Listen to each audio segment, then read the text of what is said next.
So 2 years ago, I had lunch with Bill with some funders from San Francisco who had bid on an auction to come up to Ashland with me. And he told them about the American Revolution cycle. And I had been watching the filming of Milk in San Francisco, and I don't know, for some reason, I emailed Bill after that and said, very shortly, I said, if you're interested, I might be interested in a story about me and my father, and I don't know if this relates to the American Revolutions. And he emailed back in about a half an hour. I emailed him really late at night, and Bill's a typical, like me, a late night emailer. And he wrote back and he said, very interested. Tell me more. And so I thought about it. And I said, well, I don't really want to do, a biopic. I don't want to do Moscone. I felt that if it were going to be a theater piece and it were going to be authentic to what's in my head and heart and my history, it would be a kind of meditation on loss and a child's loss in a very public forum of a very personal person, his father, at a very crucial time in his development, and then how that affected him later on in life.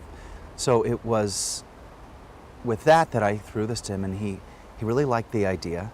He said, I want to talk to you more about this. And we talked on the phone, and I said, I'd like to work with a collaborator, because I don't think if it's going to be about me that I wanted to write too much about me. And it was already bordering on the narcissistic at that point. And I asked permission, and I got it, and I took Tony Taccone, who is the artistic director of Berkeley Repertory Theater and an old friend, and somebody who lived in San Francisco at the time. He was running the Eureka Theater.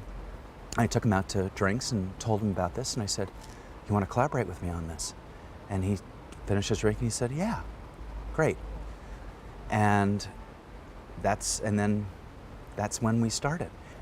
It's very much about my father and me, but it's about a son and a father, about sons and fathers, and loss, and really essentially it's about becoming a man in the absence of having the father to guide you towards that. And Tony found a very, I think, very smart and canny sort of plot to manage this, because it could just be, me doing stories on stage, and that would have been interesting to me and my therapist, but not necessarily to an audience. And so he focused it on the character that is me-ish, trying to plan a production of Hamlet, and how he is like dramatically stuck on the way to handle the ghost, the father of Hamlet. And he can't figure it out. And he doesn't want it to be, theatrical. He doesn't want it to be